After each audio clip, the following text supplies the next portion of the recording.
Welcome to பயோஃபானிட்டியன். இந்த பாட்டில் தான் ribosomes and inclusion bodies part பார்க்கலாம். Okay, cell the unit of life sub topic தான் ribosomes and inclusion bodies. In prokaryotes, 78 ribosomes are present, that is 50 years and 30 years. Actually, இது எஸ்ன்னு படிக்கிறோம், ஸ்வெட்பேர்க் அப்படின்னு படிக்கணும். ஓகே, ஸ்வெட்பேர்க்னா என்னன்னு அவங்க சொல்கிறோம், அதோடைய டென்சிட்டி தான் ஸ்வெட்பேர்க், அதுதான் எஸ்ஸில் சொல்கிறோம் Svedberg. Okay, 50 years and 30 years, 50 Svedberg and 30 Svedberg. ஏன்னா ரிபோசோமில் 2 யூனிட் இருக்கும், அது 2 யூனிட்டோட டென்சிட்டி தான், ஒன்று 50 இன்னொன்று 30. Ribosomes are about 50 nanometer to 20 nanometer in size.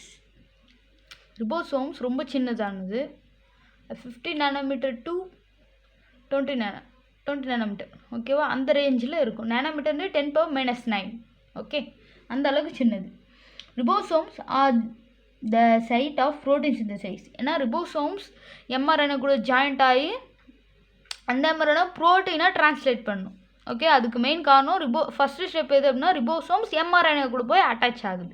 So ribosome அது சைட் ஆஃப் ப்ரோட்டீன்ஸ் இந்த சைஸ். ஓகே, ப்ரோட்டீன் சிந்தசைஸ் காரணமே அந்த ரிபோசோம்ஸ் இருக்க அந்த சைஸ் தான்.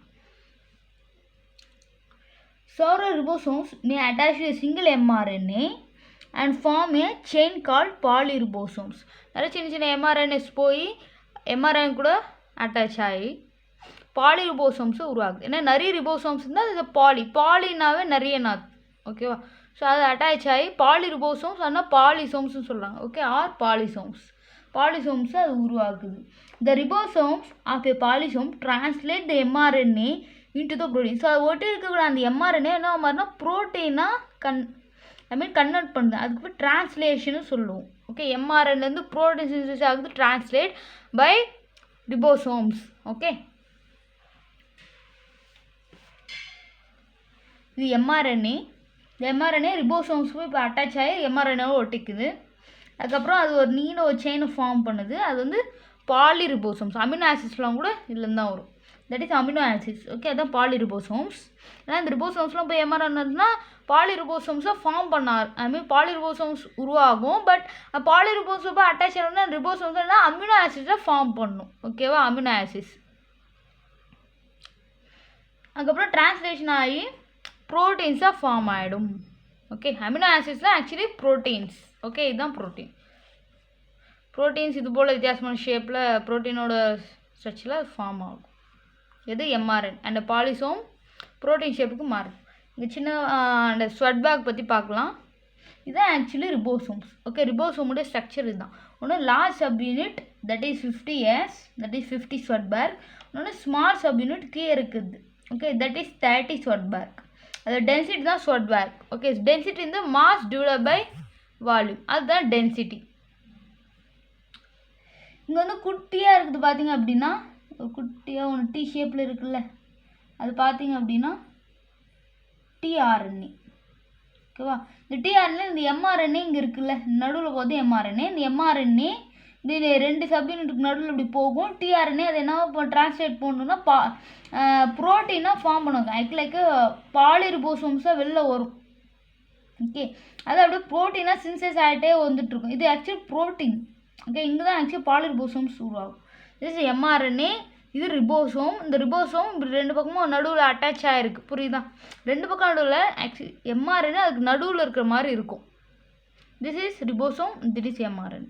ஓகே, இதுதான் இந்த பாலிசோம். இது போல் நிறைய mRNA இப்படி ஓட்டிகிட்ருக்கும். அது பார்க்கல அப்படியே கண்டினியூஸாக ஓட்டிகிட்டே இருக்கும். இது வந்து ஒரே ஒரு ரிபோசோம் ஒரு mRNA ஓட்டிகிட்டு இருக்குது. எப்படி பக்கத்தில் எப்படி அந்த செயின் ஃபார்ம் ஆகுது.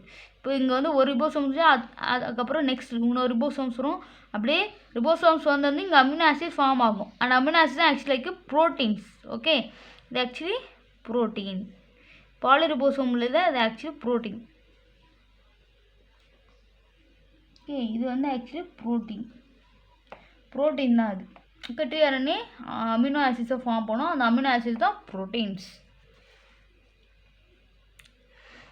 இப்போ ஸ்வெட்பேர்க் பற்றி பார்க்கலாம். அந்த எஸ் எதுக்கு போகிறோம், அந்த 50 years 70 years எதுக்காக வருது? இங்கே 50 years and 30 years யூஸ் பண்ணோம்ல, அது எதுக்காக? Yes, that is Svedberg refers to a unit of density called the Svedberg unit. அது என்ன ஸ்வெட்பர்க் யூனிட்னு சொல்லுவோம் இந்த எஸ் சிம்பிள் போட்டால். Okay, R which stands for sedimentation coefficient. Sedimentation கோஎஃபிஷியன்ட்னும் ரெண்டாவது முன்னொரு மீனிங் சொல்கிறாங்க. It is indirect measurement which helps determine the density and size of ribosomes. ribosomes உடைய density and அதோடைய size எப்படி இருக்குன்னு இந்த ஸ்வெட்பர்க் யூனிட் மூலமாக தெரிஞ்சுக்கலாம். 50s large, 30s small.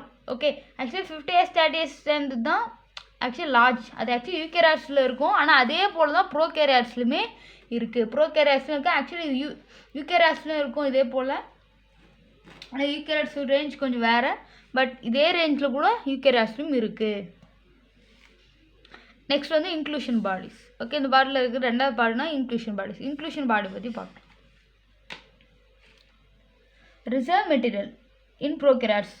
Reserve material அப்படின்னா அது சேர்த்து வச்சுக்கிறோம் அந்த மிச்சம் இருக்கக்கூடிய ஃபுட் அப்படின்னு சொல்லலாம். அதுக்கு தேவைப்படுறப்போ அந்த ஃபுட்டை எடுத்து அது யூஸ் பண்ணிக்கும். ஸோ அந்த ஃபுட்டாக இருக்கலாம், இல்லை வேறு ஏதாவது ப்ரோட்டீன்ஸ், அயான்ஸ், அது போல் எது வேணால் இருக்கலாம். எது சைட்டோபிளாஸ்மில் இருக்கும். So reserve material in prokaryotic cells are stored in cytoplasm in the form of inclusion bodies. Inclusion bodies அப்படின்னா ஸோ அது சேர்த்து வச்சுக்கக்கூடிய அந்த மெட்டீரியல்ஸ் சைட்டோபிளாஸ்மில் மிதந்துட்டுருக்கும். ஆனால் அந்த இன்க்ளூஷன் பாடிஸுக்கு எந்த ஒரு மெம்ப்ரேனுமே இருக்காது, ஃப்ரீயாக அந்த சைட்டோபிளாஸ்மில் மிதந்துட்டுருக்கும். மெம்ப்ரேன் வந்து ஒரு கவர் போல் அந்த மெட்டீரியல்லையும் அப்படின்னா அந்த ஆர்கனஸ்லையும் சுற்றி கவர் போல் ஒன்று இருக்கும். அதுதான் லைக் மெம்ப்ரெயின் அப்படின்னு சொல்லுவாங்க. Okay, membrane bones. பட் இதுக்கு எந்த ஒரு மெம்பரேன் போனுமே இருக்காது. Example phosphate granules, cyanophycin granules and glycogen. கிளைகோஜன்னா உங்களுக்கே தெரியும், நம்ம சாப்பிட்றப்போ அந்த சாப்பாடுக்கு ரிசர்வ் மெட்டீரியல் தான் கிளைகோஜன். ஓகே, ஃபுட்டுடைய இன்னொரு ரிசர்வ் மெட்டீரியல் கார்போஹைட்ரேட்ஸ் தான் இது கிளைகோஜன். கிளைகோஜன் அதிகமாக அனிமல்ஸில் நம்ம கேள்விப்பட்டிருக்கோம் கிளைகோஜன் அப்படின்னு சொல்லுவோம். அதோடைய ஸ்டோர்ட் அதான் ரிட்டைன் பண்ணி வச்சுக்கக்கூடிய ஃபுட்டு தான் கிளைகோஜன். ஸோ கிளைகோஜன் கிரானியூல்ஸ் இருக்குது அண்ட் சைனோஃபைசின் கிரானியூல்ஸ் இருக்குது அண்ட் பாஸ்பேட் கிரானியூல்ஸ் மேபி அதுக்கிட்ட இருக்கக்கூடிய அந்த பாஸ்பேட் அயான்ஸ் அது ஃபுட்லேருந்து கிடைக்கக்கூடிய அந்த மினரல்ஸ் அண்ட் வைட்டமின்ஸ். ஸோ அதுபோல் மினரல் அண்ட் வைட்டமின்ஸ்லேருந்து ரிட்டைன் பண்ணி வச்சுருக்கக்கூடிய ஒரு அயான்ஸாக இல்லை வேறு ஏதாவது ஒரு மெட்டீரியலாக இருக்குன்னா பாஸ்பேட் கிரானியூல்ஸ். ஏன்னா பாஸ்பேட் அயான்ஸ் இருந்துருக்கலாம். So phosphate granules, cyanophycin granules and glycogen granules இருக்குது. ஓகே, இது 3 கிரானியூல்ஸுமே ஞாபகம் வச்சுங்க. அதுக்குமா லாஸ்ட் கிளைகோஜன் கிரானியூல்ஸும் நிறைய பேர் மாற்றுறாங்க. ஆனால் கிளைகோஜன் ஞாபகம் வச்சுன்னா உங்களுக்கு கிளைகோஜன் கிரானியூல்ஸ் ஞாபகம் வந்துடும்.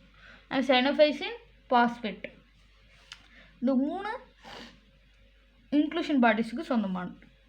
This are not bound by any membrane and leave free in cytoplasm. ஏன்னா அதுக்கு எந்த ஒரு மெம்பரேனுமே கிடையாது. அது ஒன்று முக்கியமான ஒரு விஷயம். ரெண்டாவது என்னென்னா இந்த லீவ் ஃப்ரீ இன் சைட்டோபிளாசம்.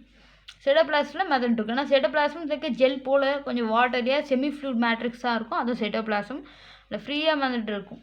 இது inclusion bodies. Gas vacuoles are found in blue, green and purple and green photosynthetic. க்ரீன்னாவே ஆக்சுவலி ஃபோட்டோசிந்தசைஸ் பண்ணும். ஸோ அது இன்னொரு விஷயம். ஸோ க்ரீன் பேக்டீரியானும் சொல்லலாம், இல்லை க்ரீன் ஃபோட்டோசிந்தட்டிக் பேக்டீரியான்னு சொல்லலாம். As well as purple. Okay, purple பேக்டீரியாலும் இருக்குது அண்ட் க்ரீன் பேக்டீரியாலும் இருக்குது. க்ரீனாக ஃபோட்டோசிந்தசைஸ் பண்ணும். Purple and green photosynthetic bacteria. அதில் பார்த்திங்கன்னா கேஸ் வேக்யூல்ஸ் இன்க்ளூஷன் பாடிஸாக இருக்குது. அப்போ இன்க்ளூஷன் பாடிஸ் மொத்தம் 4. ஒன்று பாஸ்பேட் கிரானியூல்ஸ், ஒன்று சைனோஃபைசின் கிரானியூல்ஸ், ஒன்று கிளைகோஜன் கிரானியூல்ஸ் அண்ட் 4வது பண்ண கேஸ் வேக்யூல்ஸ். ஓகே, கேஸ் வேக்யூல்ஸும் it's a type of inclusion bodies in blue green. Blue green வந்து சைனோபாக்டீரியான்னு சொல்லுவோம். ப்ளூ கிரீனை சைனோபாக்டீரியான்னு சொல்லுவோம்.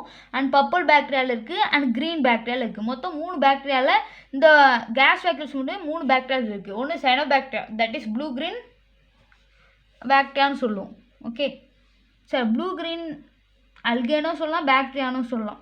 இன்னொன்று பர்பிள், இன்னொன்று க்ரீன். ஓகே, பர்பிளில் இருக்குது, க்ரீனில் இருக்குது, அப்புறம் ப்ளூ க்ரீனில் இருக்குது.